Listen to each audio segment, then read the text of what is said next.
عزیزان محترم، دو اجتماعوں میں پہلے اجتماع میں میں نے مثنوی شریف اور مولانا روم علیہ رحمہ کا کچھ تعارف کیا تھا، اور دوسرے اجتماع میں مثنوی کے چند اہم موضوعات کے بارے میں گفتگو کیا تھا۔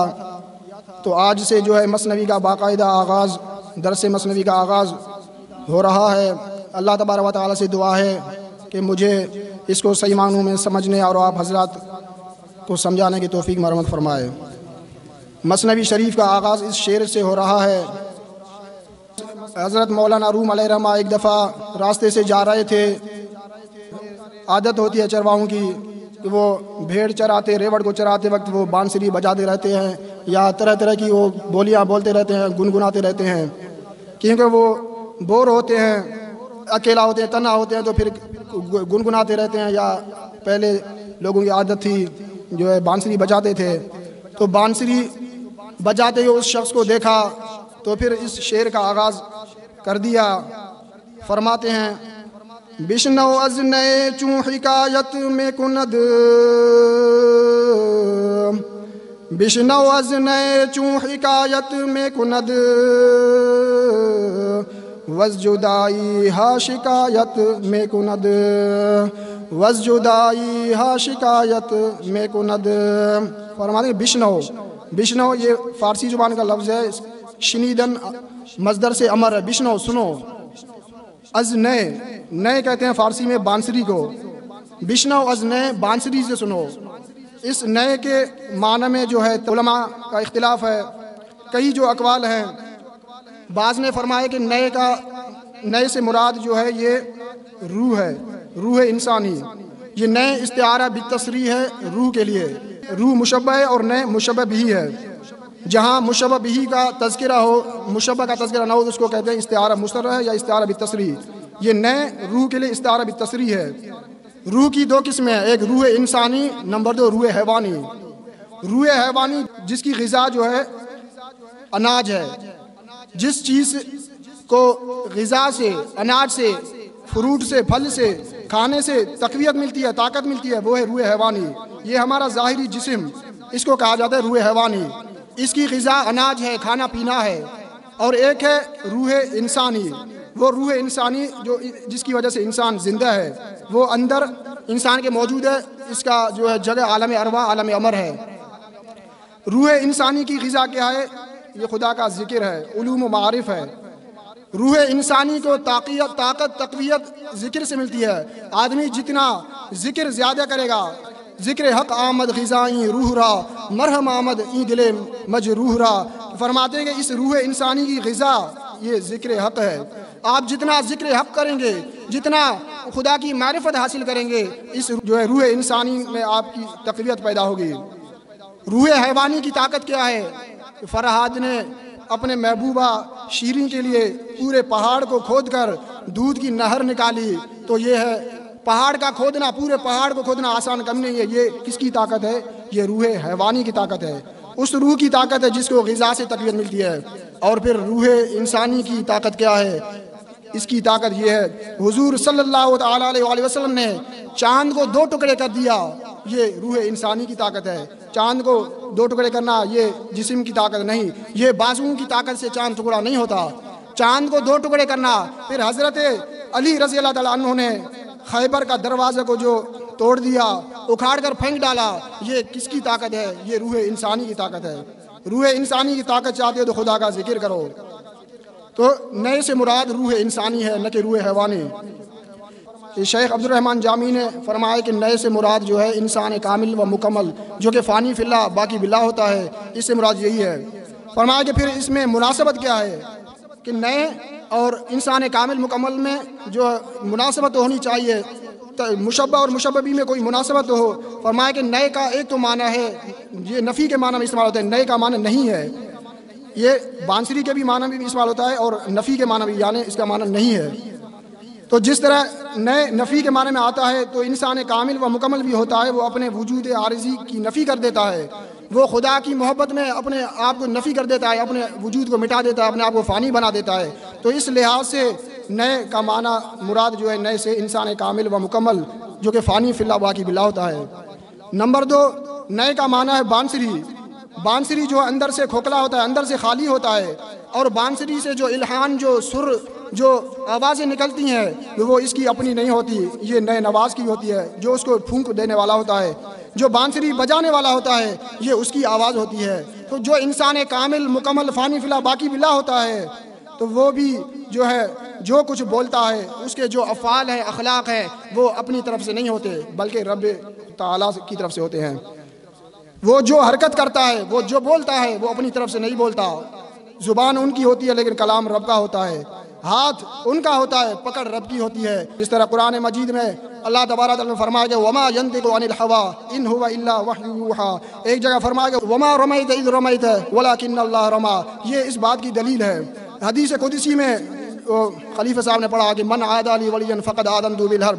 اس حدیث کے جو ہے آخر میں اللہ تعالیٰ فرماتے ہیں کہ میں اس شخص سے جو اس صفتوں سے متصف ہو میں اس سے محبت کرنے لگ جاتا ہوں، اور جب میں اس سے محبت کرنے لگ جاتا ہوں تو پھر میں اس کے کان بن جاتا ہوں جس سے وہ سنتا ہے، میں اس کی زبان بن جاتا ہوں جس سے وہ کلام کرتا ہے، میں اس کے جو ہے پاؤں بن جاتا ہوں جس سے وہ چلتا ہے، میں اس کے ہاتھ بن جاتا ہوں جس سے وہ پکڑتا ہے. اس کی زبان بنتا ہوں. اس کا کیا مطلب؟ کیا اللہ تعالیٰ اس کی زبان بن جاتا ہے؟ اس کا مطلب یہ ہے کہ زبان اس بندے کی ہوتی ہے لیکن کلام اور رب کا ہوتا ہے. یہ اپنی طرف سے اپنی نفسانی خواہشات کی وجہ سے، اپنے مطلب مفاد کی وجہ سے کبھی نہیں بولتا. اس وقت بولتا ہے جب اللہ کا حکم ہو، اس وقت بولتا ہے، وہ باتیں نکالتا ہے، وہ کلام کرتا ہے جس میں رب کی رضا ہو. تو آپ دیکھا نئے سے مراد جو ہے فرمایا کہ انسان کامل و مکمل ہوتا ہے. اس میں تشبیہ کی یہ مناسبت ہے. کچھ بعض شاعرین نے کہا کہ نئے سے مراد حقیقی، اس کا حقیقی مطلب ہے یعنی بانسری، یہ رسمی بانسری مراد ہے. اس سے انسان کامل و مکمل بھی مراد نہیں اور روح انسانی مراد نہیں بلکہ حقیقی بانسری مراد ہے. کہا کس طرح کہ بانسری کو جو ہے اپنے جگہ سے کاٹا گیا، جس کو کہتے ہیں نیستاں. جہاں بانسری اگی ہوئی ہوتی ہے، جہاں بانسری کا بانس وہ لکڑی اگی ہوئی ہوتی ہے، اس کو اس جگہ سے کاٹا گیا، پھر اس کو اندر سے سوراخ کیا گیا، اندر سے صاف کر کے برنے سے، پھر اس کے اوپر چند سوراخ نکالے تاکہ اس سے آواز نکالے. اب یہ بانسری آواز جو نکال رہی ہے تو یہ اپنے درد بیان کر رہی ہے، یہ اپنی سرگزشت بیان کر رہی ہے. یہ بانسری اپنی جو ہے آپ بیتی بیان کر رہی ہے، اپنا جو ہے گزشتہ جو اس کے ساتھ ماجرا ہوا اس کو یاد کر کے اب نالو فغاں کرتی ہے، آؤ فغاں کرتی ہے اور روتی ہے. یہ آواز نہیں، یہ اس کا اندر کا درد ہے. یہ آواز نہیں، یہ رو رہا ہے، یہ بانسری رو رہی ہے کہ ہائے میں وہ کون سا وقت تھا، وہ کیا وقت تھا، وہ کیا دن تھے جب میں اپنے محبوب زمین سے ملی ہوئی تھی، جب میں اپنے لکڑی سے ملی ہوئی تھی، مجھے پانی بھی میسر تھا، وہاں میں خوش و خرم تھا، سر سبز و شاداب تھا. اب میں کہاں پہنچ گیا ہوں. اس محبوب کو، اس اپنے وصل کے دنوں کو یاد کر کے یہ روتی ہے. اے بندہ بانسری سے سنو، اے لوگو بانسری سے سنو. مولانا فرماتے کہ بانسری سے سنو. بانسری سے مراد یہی بانسری ہے، وہ اپنی آپ بیتی کو یاد کر کے محبوب کو یاد کر رو رہی ہے. تو تم بھی اے انسانوں تم بھی رو، تم بھی رو. کیونکہ تم بھی اپنے نیستاں، کیا نیستاں؟ وہ عالم ارواح ہے. عالم ارواح سے تم بھی جدا ہوئے، درجہ بدرجہ نزول کرتے کرتے اس عالم ناسوت میں پہنچے ہو، اپنے محبوب سے جدا ہو چکے ہو، اپنے ذات بوم سے، اپنے اصلی نشے من سے جدا ہو چکے ہو. تو اب تم بھی رو، بانسری سے کچھ سیکھو. بانسری کو دیکھ کر، اس کے رونے کو دیکھ کر آپ بھی رو، اپنے محبوب اس وصل کی ملاقات کے لیے بے قرار ہو جاؤ، آؤ فغاں کرو. آگے کہانی آئے گی تو پھر یہ اچھی طرح سمجھ میں آئے گی. بشنو از نئے، بانسری سے سنو. بانسری سے مراد یا تو روح ہے، زیادہ تر شاعرین نے اس سے روح انسانی مراد لیا ہے. بشنو از نئے چوں حکایت میں کند، اے لوگو اے میرے مریدو بانسری سے سنو، اس نئے سے سنو. چوں حکایت میں کند، چوں بوانی چگون ہے یعنی کس طرح، حکایت میں کند کہ اپنا قصہ بیان کرتی ہے. یہ روح، یہ بانسری سے سنو. نئے سے مراد روح ہے تو کہتے ہیں اس روح سے سنو، اپنے روح سے پوچھو یہ کس طرح اپنا درد بیان کرتی ہے، اپنا حکایت بیان کرتی ہے، اپنا قصہ بیان کرتی ہے. تو حکایت کیا ہے؟ یہ قصہ، روح کی حکایت، قصہ عابدی کیا ہے؟ جاننا چاہیے کہ اللہ تبارک و تعالیٰ نے جب اپنے ظہور کا ارادہ کر لیا تو پھر سب سے پہلے اپنی ذات سے حضور صلی اللہ علیہ وسلم کی روح مبارک کو پیدا فرمایا. حدیث قدسی میں ہے اللہ تعالیٰ فرماتا ہے خلقت روح محمد من نور وجہی، کہ میں نے حضور صلی اللہ علیہ وسلم حضرت محمد صلی اللہ علیہ وسلم کی روح مبارک کو اپنی ذات سے پیدا فرمایا۔ پھر حضور صلی اللہ علیہ وسلم کی روح مبارک سے پھر تمام ارواح کو پیدا فرمایا۔ پیدا فرمانے کے بعد ان تمام ارواح کا جگہ اصلی وطن اپنے قرب کے مقام جو لاہوت میں رکھا، ان تمام ارواح کو وہاں تمام ارواح قدسیہ نے اللہ تبارک و تعالیٰ کی معرفت حاصل کر لی۔ وہاں عالم لاہوت میں روح کا نام روح قدسی تھا۔ پھر اللہ تبارک و تعالیٰ نے ان کو حکم کیا کہ آپ جبروت میں جائیں، عالم جبروت میں، تاکہ میری جبروتی صفات کا مشاہدہ کر لیں۔ پھر حکم ہوا تو روح نے جو ہے سب سے پہلے روح کو جبروت لباس پہنایا گیا۔ بشری یہ پہلا لباس تھا، بشری لباس پہنا کر، جبروت لباس پہنا کر ان کو عالم جبروت میں بھیجا گیا۔ کیونکہ یہ لباس کیوں پہنا گیا؟ تاکہ جو ہے جبروت عالم جو ہے لاہوت کے نور سے، یہ روح قدسی کے نور سے عالم جبروت جل نہ جائے، کیونکہ جبروت میں وہ عالم روح قدسی کے نور کو برداشت کرنے کی طاقت نہیں ہے۔ جس طرح معراج کی رات، حضور صلی اللہ علیہ وسلم کی معراج کی رات، حضرت جبرائیل علیہ السلام نے سدرۃ المنتہا کے مقام پر حضور سے عرض کیا تھا کہ یا رسول اللہ، اگر میں اس جگہ سے ایک سرے منہ یعنی بال کی چوٹی کے برابر کے آگے بڑھا تو میں نور لاہوت سے جل کر راکھ ہو جاؤں گا۔ تو روح کو عالم جبروت میں آنے سے پہلے جو ہے جبروت لباس پہنا کر جبروت میں، عالم جبروت میں داخل کیا گیا۔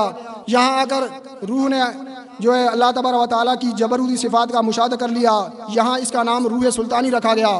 پھر اسے حکم ہوا کہ آپ عالم ملکوت میں جائیں۔ پھر ملکوتی لباس پہنا کر اس کو ملکوت میں داخل کیا گیا۔ پھر ملکوت میں خدا کی جو ہے الہی کا مشاہدہ کیا، ملکوت صفات کا مشاہدہ کیا۔ تو پھر اسے حکم ہوا کہ عالم ناسوت میں جائیں۔ پھر ناسوتی لباس، یہ جسمانی لباس، اس کو پہنا کر اس دنیا میں بھیجا گیا تاکہ خدا کی صفات، خدا کی معرفت، صفات کی معرفت کی تکمیل ہو جائے۔ یہاں آنے کے بعد جو ہے اس کا نام جو ہے روح جسمانی رکھا گیا۔ یہاں آ کر پھر روح پریشان ہو گئی، کہیں دیکھتا ہے حسد ہے، کہیں بغض ہے، کہیں ریا ہے، کہیں ظلم ہے، کہیں قتل ہے۔ تو وہ دنوں کو یاد کرتا ہے، خدا کے قرب کے دنوں کو یاد کرتا ہے۔ وہ ملکوت کے تسبیح و اذکار کو سجود کو یاد کر کے، ان قربتوں کو یاد کر کے، ان وصل کے دنوں کو یاد کر کے پھر یہاں جو ہے روح روتی ہے، روح شکایت کرتی ہے، روح اپنا قصہ بیان کرتی ہے۔ حکایت میں کند بشنو از نئے چوں حکایت میں کند، بانسری سے سنو، روح سے سنو کہ وہ کیا حکایت بیان کرتی ہے۔ یہ حکایت سے یہی حکایت مراد ہے۔ روح اپنا اس پورے جو ہے سرور نور حضور کو یاد کر کے، اس پوری آبیتی کو، اس جو ہے مزوں کو یاد کر کے روتی ہے کہ میں پہلے کہاں تھا، اب کہاں آ کر پھنس گیا۔ وہاں نور میں تھا، یہاں ظلمت میں ہوں۔ وہاں لطافتی لطافت تھی، یہاں کثافتی کثافت ہے۔ وہاں جو ہے ذکر و اذکار کا سما تھا، یہاں تو ہے فتنہ و فساد برپا ہو چکا ہے۔ ہر جس طرف دیکھوں بس میرا دم گھٹتا ہے۔ تو روح اپنا وہی قصہ بیان کر رہا ہے۔ مولانا فرماتے ہیں کہ اے لوگو اس روح سے سنو، یہ روح اپنا کیا قصہ بیان کرتی ہے، کیا حکایت کرتی ہے۔ وز جدائی ہا شکایت میں گند، اور کن کن جدائیوں کی روح سے سنو، روح سے سنو کہ یہ کن جدائیوں کی شکایت کرتی ہے۔ یہ وز جدائی ہا، اس کو کہنا تھا کہ جدائی واحد استعمال کرنا تھا، کیونکہ عالم ارواح سے جدا ہوئی، اس نے جمع کیوں کہا کہ جدائی ہا؟ جدائی ہا سے یہی جدائیاں مراد ہے۔ عالم لاہوت سے جدا ہونا، خدا کی ذات، خدا کے قرب سے جدا ہونا، خدا کے وصل سے جدا ہونا، پھر عالم جبروت سے جدا ہونا، پھر عالم ملکوت سے جدا ہونا، فرشتوں کی قرب سے جدا ہونا، ذکر و اذکار سے جدا ہونا، پھر جو ہے یہاں آ کر ان تمام جدائیوں کو یاد کر کے پھر روتی ہے، حکایت کرتی ہے، شکایت کرتی ہے، اپنا قصہ بیان کرتی ہے۔ تو مولانا فرمایا کہ وز جدائی ہا شکایت میں کند، کہ روح سے سنو کہ یہ اپنا یہ کیا شکایت کرتی ہے، اپنی کیا بیتی سناتی ہے۔ ٹائم کافی گزر چکا، دعا ہے کہ اللہ تبارک و تعالیٰ ان باتوں کو سمجھنے اور ان پر عمل کرنے کی توفیق عطا فرمائے۔ وما علینا الا البلاغ المبین۔